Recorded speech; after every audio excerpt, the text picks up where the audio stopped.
में सम्मिलित राज्य प्रवर अधीनस्थ सेवा परीक्षा 2023 यानी जो प्रारंभिक परीक्षा है यूपी पीएससी की प्रारंभिक परीक्षा पीटी एग्जाम जो 14 मई 2023 को होने वाला है, उसमें प्रारंभिक परीक्षा के जीएस फर्स्ट में जो कुल मिलाकर 7 टॉपिक दिए गए हैं, उसमें आखिरी टॉपिक यानी 7वें टॉपिक समान विज्ञान है। उसके अंतर्गत जो टॉपिक है उसको यहाँ पर देखते हैं। इसमें टॉपिक है जंतुओं में पोषण, न्यूट्रिशन इन एनिमल्स। यह संदर्भित टॉपिक महत्वपूर्ण टॉपिक विटामिन एंड पोषण से संबंधित है, जिससे पिछले 10 वर्षों में PYQ के रूप में, प्रीवियस ईयर क्वेश्चन के रूप में 30+ क्वेश्चन पूछे जा चुके हैं। तो यह टॉपिक प्रारंभिक परीक्षा के दृष्टिकोण से अति महत्वपूर्ण टॉपिक है। तो इसको देखते हैं विस्तार से। हालांकि इस पर आधारित PQ आधारित क्वेश्चंस यानी प्रीवियस ईयर्स पर पूछे गए क्वेश्चन के बेस्ट पर एक वीडियो पूर्व में बना चुके हैं। यह वीडियो बेसिक कंसेप्ट पर है, अर्थात यह जो है बेसिक स्ट्रक्चर को लेकर के हम इस टॉपिक को कवर करेंगे।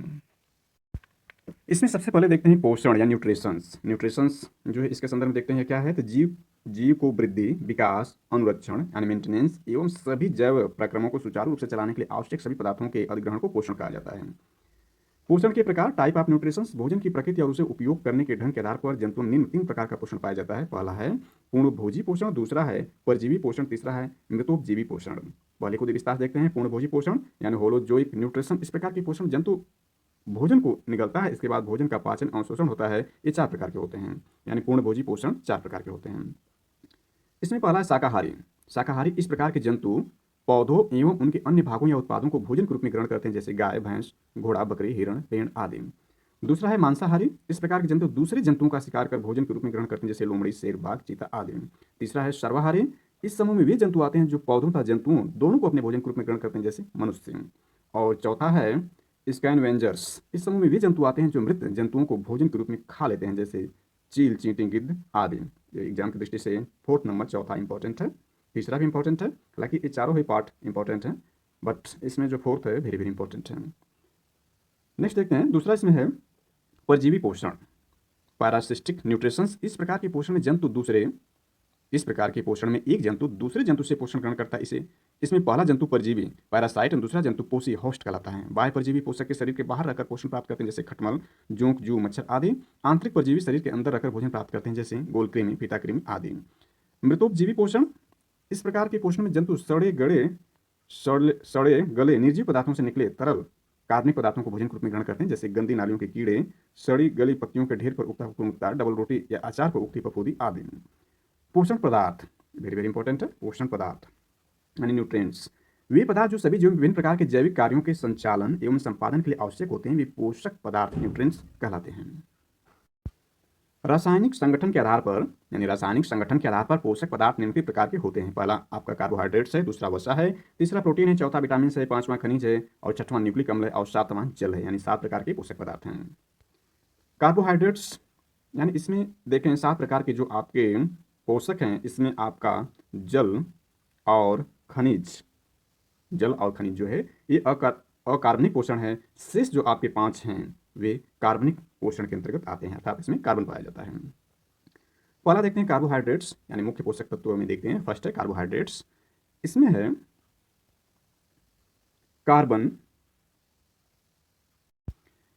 है कार्बन, हाइड्रोजन और ऑक्सीजन के एक संबंधे 2 संबंधे 1, यानी जो कार्बोहाइड्रेट्स है उसमें कार्बन 1 के अनुपात में होगा। हाइड्रोजन जो होगा कार्बन और ऑक्सीजन का दुगना मात्रा में इसमें संयुक्त होगा।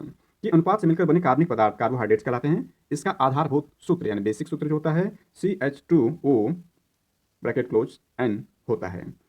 ये प्रमुख ऊर्जा स्रोत हैं। नोटेड पॉइंट है कि ये प्रमुख ऊर्जा स्रोत हैं। शरीर की ऊर्जा की आवश्यकता की 50 से 75% मात्रा की पूर्ति इन्हीं के द्वारा होती है। मंड, चीनी, ग्लूकोज इत्यादि कार्बोहाइड्रेट्स के उदाहरण हैं। 1 ग्राम ग्लूकोज के पूर्ण ऑक्सीकरण से 4.2 किलो कैलोरी ऊर्जा प्राप्त होती है। नोटेड पॉइंट है कि 1 ग्राम ग्लूकोज के पूर्ण ऑक्सीकरण से 4.2 किलो कैलोरी ऊर्जा प्राप्त होती है। कार्बोहाइड्रेट के प्रमुख स्रोत देखें, यानी कार्बोहाइड्रेट का जो प्रमुख स्रोत है उसमें गेहूं है, चावल है, मक्का है, बाजरा है, आलू है, शकरकंद है, शलजम है, केला है इत्यादि हैं। कार्बोहाइड्रेट 3 प्रकार के होते हैं, मोनोसैकेराइड, डाइसैकेराइड, पॉलीसैकेराइड। इसमें मोनोसैकेराइड को देखते हैं, तो मोनोसैकेराइड जो आपका है इस सभी कार्बोहाइड्रेट में सबसे अधिक सरल होता है। इसका आधारभूत सूत्र CH2ON होता है। कुछ मोनोसैकेराइड्स के उदाहरण निम्न हैं, जैसे ट्रायोस, जैसे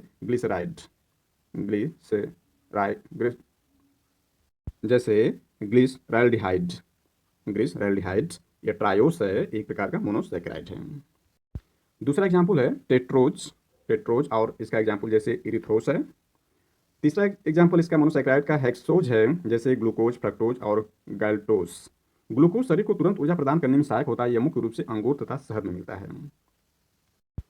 अब डाइसैकेराइड के बारे में देखते हैं। डाइसैकेराइड ये मोनोसैकेराइड के दो अणुओं से मिलकर बनता है। इसका आधारभूत सूत्र जो होता है C12H22O11 है। कुछ डाइसैकेराइड के उदाहरण जैसे सुक्रोज यानी sugar cane sugar, maltose, lactose आदि। पॉलीसैकेराइड में देखते हैं ये अनेक मोनोसैकेराइड अणुओं के मिलने से बनते हैं। इनका आधारभूत सूत्र C6H11O5N होता है। ये जल में अघुलनशील होते हैं। नोटेड पॉइंट है कि पॉलीसैकेराइड जो होता है जल में अघुलनशील होता है। यह पौधों में मुख्य रूप से पाया जाता है। आवश्यकता पड़ने पर जल अपघटन हाइड्रोलिसिस द्वारा ग्लूकोज में विकसित हो जाता है। इस प्रकार ऊर्जा उत्पादन के लिए संग्रहित ईंधन का कार्य करते हैं। इसके कुछ उदाहरण जैसे मांड या स्टार्च, ग्लाइकोजेन, सेलुलोज तथा काइटिन इत्यादि। अब देखते हैं कार्बोहाइड्रेट्स के प्रमुख कार्य। कार्बोहाइड्रेट्स के प्रमुख कार्यों में शामिल है ऑक्सीकरण द्वारा शरीर की ऊर्जा की आवश्यकता की पूर्ति कार्बोहाइड्रेट्स द्वारा होती है। शरीर में भोजन संचयन के समान कार्य करना, न्यूक्लिक अम्लों का निर्माण करना था, अन्य पदार्थों के निर्माण के लिए कच्चे पदार्थों के रूप में कार्य करना, जंतुओं के बाह्य कंकाल का निर्माण करना। वेरी वेरी इंपॉर्टेंट है कि जंतुओं के बाह्य कंकाल का जो निर्माण होता है वो कार्बोहाइड्रेट्स के द्वारा ही होता है। इसके बाद दूसरा सबसे महत्वपूर्ण न्यूट्रिशन या पोषक तत्व के बारे में देखते हैं। यह फैक्ट या वसा है। इसके अणु ग्लिसरॉल या वसा अम्ल के संयोग से बनते हैं। कार्बोहाइड्रेट्स की तरह वसा भी कार्बन, हाइड्रोजन, ऑक्सीजन के यौगिक हैं, परंतु इसमें कार्बोहाइड्रेट्स की तुलना में ऑक्सीजन की मात्रा काफी कम होती है। जल में पूर्णतः अघुलनशील होता है, परंतु क्लोरोफॉर्म, बेंजीन, पेट्रोलियम आदि कार्बनिक विलयन में घुलनशील होता है। क्षार द्वारा इसका पाइशीकरण हो सकता है। वसा को उसके स्रोत के आधार पर दो वर्गों में बांटा गया है, जंतु वसा और वनस्पति वसा। जंतु वसा जो होता है वह दूध, पनीर, मक्खन, अंडा, मांस, मछली के तेल में होता है। वनस्पति वसा वनस्पति तेलों में उपलब्ध होता है। वनस्पति तेल अखरोट, बादाम, मूंगफली, नारियल, सरसों तेल, सूरजमुखी आदि से प्राप्त होता है। वसा को द्रव अवस्था में तेल कहते हैं। वसा दो प्रकार का होता है, संतृप्त वसा और असंतृप्त वसा। संतृप्त वसा अधिकतर संतृप्त वसा जंतु वसा होता है। सामान्य ताप या ठोस होता है, जैसे मक्खन। केवल नारियल का तेल तथा ताड़ का तेल संतृप्त वनस्पति तेल के उदाहरण हैं। और संतृप्त वसा ये मछली के तेल एवं वनस्पति तेलों में मिलते हैं। 1 ग्राम वसा के पूर्ण ऑक्सीकरण से 9.3 किलो कैलोरी ऊर्जा मुक्त होती है। सामान्यतः एक वयस्क व्यक्ति को 20 से 30% ऊर्जा वसा से प्राप्त होती है। नोटेड पॉइंट यहाँ पर है कि 1 ग्राम वसा के पूर्ण ऑक्सीकरण से 9.3 किलो कैलोरी ऊर्जा मुक्त होती है, जबकि ऊपर अभी हमने देखा कि 1 ग्राम कार्बोहाइड्रेट्स के पूर्ण ऑक्सीकरण से 4.2 किलो कैलोरी ऊर्जा मुक्त होती थी। अर्थात यहाँ वसा से जो है ऊर्जा मुक्त ज़्यादा होती है कार्बोहाइड्रेट्स की अपेक्षा। वसा के कार्य देखते हैं। तो वसा के प्रमुख कार्य हैं। वसा ऊर्जा का संचित स्रोत है। शरीर को रोधी परत प्रदान करने के लिए वसा मानव की त्वचा के नीचे संचयित रहता है। वसा घात रोधी आवरण के रूप में अनेक अंगों की सुरक्षा करता है। नोटेड पॉइंट है कि वसा जो है वसा घात रोधी आवरण के रूप में अनेक अंगों की सुरक्षा प्रदान करता है। अगली महत्वपूर्ण पोषक तत्व देखते हैं, प्रोटीन है। प्रोटीन में आपका है, प्रोटीन शब्द का प्रयोग सबसे पहले वर्जिलियस 1938 ईस्वी ने किया था। प्रोटीन छोटी इकाई से बने होते हैं जिन्हें एमिनो अम्ल कहते हैं। सभी जीवों में मिलने वाले प्रोटीन 20 प्रकार के एमिनो अम्ल के संयोजन से बनी होती हैं। यानी जो प्रोटीन होती है वो 20 प्रकार के एमिनो अम्लों से बनी होती है। और इसके प्रोटीन शब्द का सबसे पहले प्रयोग जो किया था वर्जिलियस ने किया था। आगे इसमें देखते हैं तो मानव शरीर का लगभग 15% भाग प्रोटीन से बना होता है। प्रोटीन शारीरिक वृद्धि एवं प्रक्रियाओं के लिए आवश्यक है। हमारे शरीर का केवल संरचनात्मक पदार्थ ही नहीं है, वरन यह अन्य कार्यों को भी संपन्न करता है। जैसे यानी प्रोटीन के कार्य में देखें तो प्रोटीन के प्रकार और प्रोटीन के कार्य, यानी 2 स्टेप में इसको हम डिवाइड किए हैं। तो यहाँ पर दिखाया गया है कि प्रोटीन के प्रकार और जो प्रोटीन के प्रकार हैं उनके कार्य क्या है। यहाँ पर है तो एंजाइम, यानी एंजाइम जो प्रोटीन का एक प्रकार है, इसका जो कार्य है जैव उत्प्रेरक के रूप में कार्य एंजाइम करती है। यानी जो एंजाइम है, एंजाइम एक प्रकार का प्रोटीन है, यह जैव उत्प्रेरक रूप में कार्य करता है। इसमें शरीर में लगातार होने वाली जैव रासायनिक प्रक्रियाओं में सहायता करता है। इसके बाद परिवहन प्रोटीन, जो प्रोटीन का प्रकार है परिवहन प्रोटीन, वह उसका कार्य रक्त में विभिन्न पदार्थों को विभिन्न ऊतकों तक ले जाता है। और तीसरा जो प्रोटीन का प्रकार है संकुचनशील प्रोटीन, गति तथा चलन के लिए मांसपेशियों का संकुचन इस प्रोटीन द्वारा होता है। और हार्मोन्स जो प्रोटीन है वेरी वेरी इंपॉर्टेंट है, इसका जो कार्य है हार्मोन्स प्रोटीन का जो कार्य है, कुछ हार्मोन्स प्रोटीन होते हैं, ये शरीर की अनेक कार्यों को करते हैं। यानी कुछ हार्मोन्स, यानी सभी हार्मोन्स प्रोटीन नहीं होते हैं, इसका मतलब कुछ हार्मोन्स प्रोटीन होते हैं, शरीर के अनेक कार्यों को करता है। संरचनात्मक प्रोटीन को देखते हैं तो कोशिकाओं तथा ऊतकों की संरचनात्मक भाग बनाते हैं प्रोटीन। रक्षात्मक प्रोटीन को देखें तो इनका कार्य संक्रमण से लड़ने में सहायता करता है, जैसे प्रतिजैविक। मनुष्य के शरीर में 20 प्रकार के प्रोटीन की आवश्यकता होती है। नोटेड पॉइंट है कि 20 प्रकार के प्रोटीन की आवश्यकता होती है, जिसमें से 10 का संश्लेषण उसका शरीर स्वयं करता है। यानी 10 का निर्माण तो शरीर खुद ही कर लेता है, शेष 10 भोजन द्वारा प्राप्त होते हैं। भोजन में हम इन्हें एमिनो अम्ल के रूप में लेते हैं, जैसे दूध, अंडा, दालें, पनीर, मांस, मछली इत्यादि प्रोटीन के प्रमुख स्रोत हैं। प्रोटीन सामान्यतः 3 प्रकार के होते हैं। पहला है सरल प्रोटीन, सिंपल प्रोटीन। ये वे प्रोटीन जो केवल एमिनो अम्लों के बने होते हैं सरल प्रोटीन कहलाते हैं, जैसे एल्बुमिनाइड्स, ग्लोबुलिन्स इत्यादि ये सरल प्रोटीन है। दूसरे हैं संयुग्मित प्रोटीन, वे प्रोटीन जिनका संयोजन प्रोटीन के अतिरिक्त किसी अन्य अणु से भी होता है। संयुग्मित प्रोटीन कहलाते हैं, जैसे उदाहरण में न्यूक्लियोप्रोटीन, दूसरा है ग्लाइकोप्रोटीन और तीसरा है फास्फोप्रोटीन। तीसरे प्रकार का प्रोटीन है व्युत्पन्न प्रोटीन, डेरिवेटिव प्रोटीन्स। वे प्रोटीन जो प्राकृतिक प्रोटीन के आंशिक जलीय अपघटन से प्राप्त होते हैं व्युत्पन्न प्रोटीन कहलाते हैं, जैसे इंसुलिन। नोटेड पॉइंट है कि इंसुलिन जो है व्युत्पन्न प्रोटीन है, फाइब्रिन आदि। प्रोटीन के कार्य देखते हैं, वेरी वेरी इंपॉर्टेंट है। ये शरीर वृद्धि, ये शारीरिक वृद्धि के लिए आवश्यक इनकी कमी से शारीरिक विकास अवरुद्ध हो जाता है। बच्चों में प्रोटीन की कमी, नोटेड पॉइंट है, बच्चों में प्रोटीन की कमी से क्वासिओरकर तथा मरासमस नामक रोग हो जाते हैं। यानी बच्चों में प्रोटीन की कमी से एक क्वासिओरकर एवं मरासमस नामक रोग हो जाते हैं। ये कोशिकाओं जीवद्रव्य ऊतकों के निर्माण में भाग लेते हैं तथा इनके प्रमुख घटक हैं। ये जैविक उत्प्रेरक, नोटेड पॉइंट है कि ये जैविक उत्प्रेरक एवं जैविक नियंत्रक रूप में कार्य करते हैं। ये आनुवंशिक लक्षणों के विकास एवं आनुवंशिकी लक्षणों के विकास एवं वंशानुगतिकी का नियंत्रण करते हैं। ये आवश्यकता पड़ने पर शरीर को ऊर्जा देते हैं। ये गति एवं प्रचलन में सहायता करते हैं। यानी नोटेड पॉइंट है, आवश्यकता पड़ने पर शरीर को ऊर्जा देते हैं। इसका मतलब है कि सबसे पहले जो ऊर्जा का रूप, जो ऊर्जा शरीर को मिलती है कार्बोहाइड्रेट से मिलती है। यह ऊर्जा समाप्त होने फिर वसा का ऊर्जा के रूप में प्रयोग होता है। थर्ड स्टेप में यदि दोनों ही खर्च हो जाए तो थर्ड स्टेप में प्रोटीन भी आवश्यकता पड़ने पर शरीर को ऊर्जा देती है। अगला महत्वपूर्ण पोषक तत्व विटामिन है, इसको देखते हैं। विटामिन शब्द का प्रयोग सी फंक द्वारा सन 1911 ईस्वी में किया गया। नोटेड पॉइंट है कि जो है विटामिन शब्द का प्रयोग या कह सकते हैं विटामिन की खोज सी फंक द्वारा किया गया 1911 में। इसका नामकरण अंग्रेजी वर्णमाला के अक्षरों के अनुसार किया गया है, जैसे कि A B C D E इत्यादि। विलेयता के आधार विटामिन को दो वर्गों में बांटा गया है। जल में घुलनशील विटामिन, पहला जो जल में घुलनशील विटामिन बी समूह एवं विटामिन सी, यानी विटामिन बी समूह जो है और विटामिन सी ये जल में घुलनशील है। वसा में घुलनशील vitamin A, vitamin D, vitamin E एवं विटामिन के हैं। विटामिनों का संश्लेषण हमारे शरीर की कोशिकाओं द्वारा नहीं हो सकता है। नोटेड पॉइंट है, वेरी वेरी इंपॉर्टेंट है कि विटामिनों का संश्लेषण हमारे शरीर की कोशिकाओं द्वारा नहीं हो सकता। इसकी पूर्ति विटामिन सी युक्त भोजन से ही होती है। लेकिन विटामिन डी और विटामिन के का संश्लेषण मानव शरीर में होता है। ये नोटेड पॉइंट है, इंपॉर्टेंट है कि विटामिन डी और विटामिन के का संश्लेषण हमारे शरीर में होता है।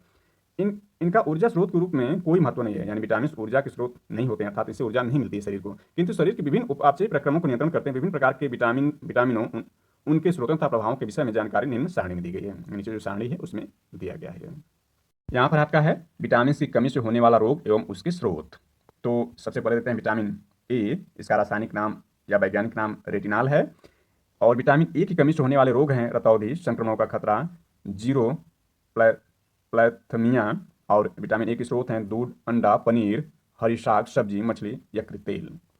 दूसरी महत्वपूर्ण विटामिन है विटामिन बी1, इसका जो रासायनिक नाम है या वैज्ञानिक नाम थायमिन है। इसकी कमी से बेरी रोग होता है और इसके स्रोत जो हैं वह आपकी मूंगफली, तिल, यानी जो विटामिन बी1 है मूंगफली में, तिल में, सूखी मिर्च में, बिना घुली दाल में, यकृत में, अंडा में और सब्जियों में पाई जाती है। विटामिन बी2 को देखते हैं, इसका रासायनिक नाम है राइबोफ्लेविन।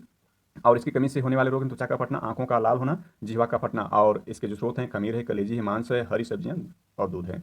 विटामिन बी3 पैंटोथेनिक अम्ल है, इसको कहा जाता है। इसका रासायनिक नाम पैंटोथेनिक अम्ल है। और यह इसकी कमी से जो बाल सफ़ेद हो जाते हैं, मंदबुद्धि हो जाती है। और इसके सोर्स जो है विटामिन 3 के हैं, मांस है, दूध है, मूंगफली, गन्ना और टमाटर हैं। इसके बाद विटामिन बी5, इसका रासायनिक नाम है निकोटिनेमाइड या नियासिन। और इसकी कमी से पेलाग्रा या त्वचा दाद नामक रोग हो जाता है। और इसके सोर्स जो हैं मांस है, मूंगफली, आलू है, हरी यानी पत्ती वाली सब्जियां हैं और टमाटर हैं। विटामिन बी6, इसका रासायनिक नाम है पायरिडॉक्सिन। और इसकी कमी से रोग होते हैं एनीमिया, त्वचा रोग इत्यादि। और इसके सोर्स जो है विटामिन बी6 के सोर्स जो है यकृत, मांस और अनाज है। विटामिन बी7, इसका रासायनिक नाम बायोटीन है। और इसकी कमी से लकवा, शरीर में दर्द, बालों का गिरना इत्यादि रोग होते हैं। और इसके सोर्स जो है विटामिन 7 के जो सोर्स है मांस, अंडा, यकृत है और दूध है। विटामिन बी12, इसका रासायनिक नाम है साइनोकोबालामिन। और इसकी कमी से जो रोग होते हैं एनीमिया और पांडु रोग होता है। और इसके सोर्स जो है मांस है, कलेजी और दूध है। फालिक अम्ल जो है इसका रासायनिक नाम है टेरोइल ग्लूमेट्रिक। और इसकी कमी से एनीमिया और पित्त रोग होते हैं। और इसके सोर्स हैं दाल, यकृत, सब्जियां, अंडा और सेम। इसके बाद आपका जो है विटामिन सी, यानी अगली महत्वपूर्ण विटामिन है विटामिन सी। और विटामिन सी का रासायनिक नाम है एस्कॉर्बिक एसिड। और इसी कमी से होने वाला रोग स्कर्वी रोग, मसूड़े का फूलना इत्यादि। और इसके सोर्स जो विटामिन सी के हैं नींबू है, संतरा है, टमाटर है, खट्टे पदार्थ, मिर्च, अंकुरित अनाज इत्यादि।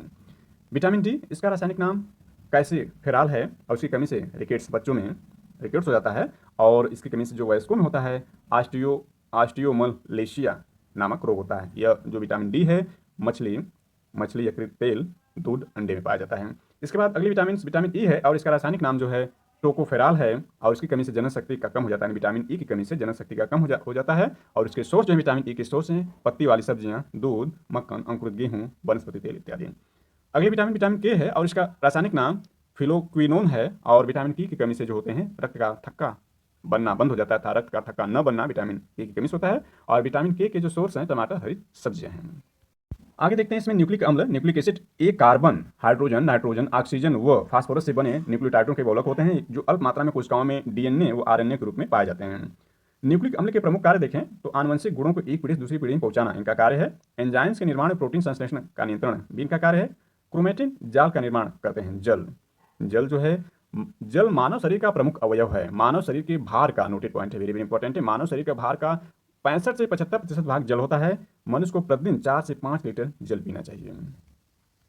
जल के प्रमुख कार्य देखें तो मानव शरीर के ताप को स्वेदन, पसीना तथा वाष्पन द्वारा नियंत्रित करना इंपॉर्टेंट है। शरीर के अपशिष्ट पदार्थों के उत्सर्जन हेतु एक महत्वपूर्ण माध्यम का कार्य करता है जल। शरीर में होने वाली अधिकतर जैव रासायनिक अभिक्रियाएं जलीय माध्यम में संपन्न होती हैं। इसके बाद अगला है खनिज या मिनरल्स। मनुष्य खनिज भूमि से प्राप्त न करके भोजन के रूप में ग्रहण करता है। इस शरीर की उपापचयी प्रक्रियाओं को नियंत्रित करते हैं। कुछ महत्वपूर्ण खनिज निम्न सारणी में दी गई, यहाँ पर दिया गया सारणी में खनिज पदार्थ, दैनिक मात्रा, मुख्य स्रोत और कार्य। पहला महत्वपूर्ण खनिज है सोडियम। सोडियम क्लोराइड के रूप में, अर्थात जो नमक, साधारण नमक खाते हैं वो सोडियम क्लोराइड के रूप में नमक होता है। और सोडियम को खनिज के रूप में हम दैनिक मात्रा इसकी वजह से 2 से 5 ग्राम हमें लेनी चाहिए। मुख्य स्रोत इसके जो है साधारण नमक है, मछली है, मांस है, अंडे हैं, दूध है। इसका कार्य जो है यह सामान्यतः कोशिका वाह्य द्रव में धनायन के रूप में होता है ताकि कई कार्यों से संबंधित, जैसे पेशियों का संकुचन, तंतु में तंत्रिका आवेदन का, आवेग का संचरण और शरीर में धनात्मक विद्युत अपघट्य संतुलन बनाए रखना। दूसरा महत्वपूर्ण खनिज है पोटेशियम। इसको दैनिक जो मात्रा शरीर की होती है 1 ग्राम की, और ये लगभग सभी खाद्य पदार्थों में पाया जाता है, अर्थात इसका स्रोत है, लगभग सभी खाद्य पदार्थ इसके स्रोत हैं। और इसका कार्य सामान्यतः कोशिका द्रव्य में धनायन के रूप में पाया जाता है। यह निम्न अभिक्रियाओं के लिए आवश्यक है। कोशिका में होने वाले अनेक रासायनिक अभिक्रियाएं, पेशी संकुचन, तंत्र का आवेग का संचलन, शरीर में विद्युत अपघट्य संतुलन बनाए रखने में पोटेशियम उपयोगी होता है। तीसरा है महत्वपूर्ण जो खनिज है वो कैल्शियम है। और इसको दैनिक जो शरीर की आवश्यकता है 1.2 ग्राम है। और ये जो सोर्स इसके हैं दूध, पनीर, अंडे, हरी सब्जियां, साबुत अन्न, चना, रागी, मछली, कसावा। और इसका कार्य जो है विटामिन के साथ हड्डियों तथा दांतों, नोटेड पॉइंट है, विटामिन के साथ हड्डियों तथा दांतों को दृढ़ता प्रदान करता है। रुधिर के स्कंदन में महत्वपूर्ण भूमिका निभाता है और पेशी संकुचन प्रक्रिया से संबंध है, वेरी वेरी इंपॉर्टेंट है इसका कार्य। तीसरा है खनिज जो महत्वपूर्ण खनिज फास्फोरस। इसको दैनिक शरीर की जो मात्रा है 1.2 ग्राम की है। और इसके सोर्स हैं दूध, पनीर, हरी पत्तेदार सब्जियां, बाजरा, रागी, गिरी, जई, आटा, कलेजी तथा गुर्दे। और इसका जो कार्य कैल्शियम से संबंध होकर दांतों तथा हड्डियों को दृढ़ता प्रदान करना, ये शरीर के तरल पदार्थों के संरचनात्मक संतुलन बनाए रखने में सहायक होता है। अगला जो महत्वपूर्ण खनिज है वो लौह है। लौह को जो शरीर की आवश्यकता होती है 25 जो होती है मिलीग्राम तक होती है बालक के लिए, और 35 मिलीग्राम बालिका के लिए होती है, अर्थात बालिका को ज़्यादा लौह की आवश्यकता होती है। इसके जो सोर्स हैं कलेजी, गुर्दे, अंडे का पीतक, चोकरयुक्त आटे की रोटी, बाजरा, रागी, सेव, केला, पालक एवं हरी सब्जियां था गुड़। लोहा लाल रुधिर कोशिकाओं में इंपॉर्टेंट है, लोहा लाल रुधिर कणिकाओं में आरबीसी में हीमोग्लोबिन के बनने के लिए आवश्यक है। यह ऊतक ऑक्सीकरण के लिए भी आवश्यक है। इसके बाद आयोडीन, इसको शरीर को जो मात्रा, जो शरीर को दैनिक जो आवश्यकता होती है लगभग 20 मिलीग्राम की होती है। और इसके जो सोर्स हैं समुद्री मछली, समुद्री भोजन, हरी पत्तेदार सब्जियां, आयोडीन युक्त नमक। और इसका जो कार्य थायराइड ग्रंथि द्वारा स्रावित थायरॉक्सिन हार्मोन्स के संश्लेषण के लिए आवश्यक है। और तीसरा जो महत्वपूर्ण खनिज है मैग्नीशियम है। इसकी जो मात्रा अल्पज्ञ होती है, अर्थात बहुत कम मात्रा इसको शरीर की आवश्यकता होती है। और यह सब्जियों के सोर्स के रूप में प्राप्त होती है। और इसका कार्य पेशी तंत्र की क्रिया हेतु। जस्ता जो था यह भी शरीर के लिए बहुत ही कम शरीर को इसकी आवश्यकता होती है, अल्पज्ञ होती है। यह जो इसके सोर्स यकृत में मछलियाँ होती हैं, इंसुलिन कार्यकी के लिए इसका कार्य होता है। और तीसरा कोबाल्ट है, ये भी आपका अल्प मात्रा शरीर की आवश्यकता होती है। मांस, मछली एवं जल में कोबाल्ट पाया जाता है। आरबीसी तथा विटामिन B12 के संश्लेषण हेतु कोबाल्ट की आवश्यकता होती है, अर्थात आरबीसी में तथा यानी इसके जो कार्य हैं, यानी कोबाल्ट का जो कार्य आरबीसी यानी रेड ब्लड सेल्स तथा विटामिन B12 के संश्लेषण हेतु कोबाल्ट की आवश्यकता होती है। आगे देखते हैं इसमें संतुलित आहार यानी बैलेंस डाइट। ये वह आहार जिससे जीव के लिए आवश्यक सभी पोषक तत्व पर्याप्त मात्रा में उपलब्ध संतुलित आहार कहलाता है। संतुलित पोषण संतुलित आहार से प्राप्त होता है। मानव शरीर की कैलोरी संबंधी आवश्यकताएं, कार्य की प्रकृति, पुरुष, स्त्री। हल्का कार्य करने वाले पुरुष को 2000 कैलोरी जो होती है ऊर्जा की आवश्यकता होती है, और हल्का कार्य करने वाली स्त्री को 2100 कैलोरी ऊर्जा की आवश्यकता होती है। 8 घंटा कार्य करने वाले पुरुष को 3000 कैलोरी की आवश्यकता पड़ती है, और जबकि स्त्री को 2500 यानी 2500 कैलोरी ऊर्जा की आवश्यकता होती है। और तीसरा कठिन परिश्रम करने वाले पुरुष को 3600 कैलोरी ऊर्जा की आवश्यकता होती है, और जबकि स्त्री के लिए यह 3000 कैलोरी ऊर्जा की आवश्यकता होती है। पोषक पदार्थों की प्रकृति निम्न है, यानी पोषक जो पदार्थ हैं उसकी प्रकृति क्या है उसको देखते हैं। तो ऊर्जा उत्पादक जो पोषक पदार्थ हैं वो वसा और कार्बोहाइड्रेट्स हैं। उपापचयी नियंत्रण में जो पोषक पदार्थ भाग लेते हैं उसमें विटामिन, खनिज व लवण शामिल होते हैं। वृद्धता निर्माण में जो पोषक तत्व शामिल होते हैं उसमें प्रोटीन है। आनुवंशिक पदार्थ जो है वो न्यूक्लिक अम्ल हैं। पोषण की प्रक्रिया, प्रोसेस ऑफ न्यूट्रिशन। पोषण एक लंबी व जटिल प्रक्रिया है। इस प्रक्रिया में निम्न चरण होते हैं। पहला है अंतग्रहण। वह क्रिया जिसमें भोजन शरीर के अंदर लिया जाता है अंतग्रहण कहलाता है। अर्थात भोजन जब शुरू करते हैं तो वो अंतग्रहण कहलाता है। इसके बाद पाचन क्रिया शुरू होती है, डाइजेशन शुरू होता है। वह क्रिया जिसमें भोजन के रूप में ग्रहण किए गए जटिल कार्बनिक पदार्थों को सरल और छोटे अणुओं में अपघटित या प्रयुक्त किया जाता है, पाचन कहलाती है। इस प्रक्रिया में मुख्य, अमाशय, पक्वाशय, छोटी आंत भाग लेता है। यानी जो पाचन क्रिया शुरू होती है मुख से शुरू हो जाती है, इसके बाद अमाशय में होता है, फिर पक्वाशय में होता है, फिर छोटी आंत में जाकर के पाचन क्रिया पूर्ण होती है। इन अंगों द्वारा भोजन में उपस्थित जटिल अवयवों को सरल अवयव में बदला जाता है। इस कार्य में पाचक ग्रंथियां मदद करती हैं। तीसरा स्टेप है अवशोषण। अवशोषण इस क्रिया में पचे हुए भोज्य पदार्थों से उपयोगी अवयवों को अवशोषित कर लिया जाता है। पचे हुए भोज्य पदार्थों का अवशोषण छोटी आंत की रचना जो सांकुर है उसके द्वारा किया जाता है। इसके बाद चौथा है स्वांगिकरण। अवशोषित भोज्य पदार्थ जब रक्त के द्वारा शरीर के विभिन्न कोशिकाओं में पहुंचता है तो वहां ऑक्सीकरण क्रिया के द्वारा ऊर्जा बनती है जो शरीर के द्वारा उपयोग में लाया जाता है। इसे स्वांगिकरण कहते हैं। इसके बाद बहिष्करण होता है। पाचन के पश्चात जो भी अनुपयोगी पदार्थ बचा रह जाता है उसे शरीर से बाहर निकलने की क्रिया को बहिष्करण कहते हैं। आइए कुछ और जानकारी इसके बारे में देखते हैं। यानी विटामिन जो आपका है विटामिन, तो यहाँ पर है विटामिन का आविष्कार फंक ने सन 1911 में किया। इसको ऊपर हम देख चुके हैं। यह एक प्रकार का कार्बनिक यौगिक है, इसको भी हम देख चुके हैं। इसमें कोई कैलोरी नहीं होती, अर्थात विटामिन से कोई ऊर्जा प्राप्त नहीं होती है, परंतु यह शरीर के लिए उपापचय मेटाबॉलिज्म में रासायनिक प्रक्रियाओं के नियम के लिए अत्यंत आवश्यक इसे रक्षात्मक पदार्थ भी कहा जाता है। अर्थात विटामिन जो होते हैं और रक्षात्मक पदार्थ हैं।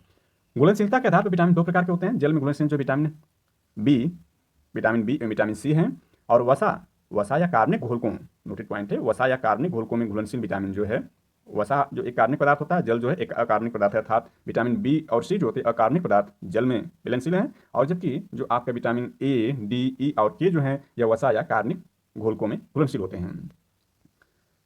वेरी वेरी इंपॉर्टेंट है कि विटामिन बी 12 में कोबाल्ट पाया जाता है। विटामिन बी 12 में कोबाल्ट पाया जाता है।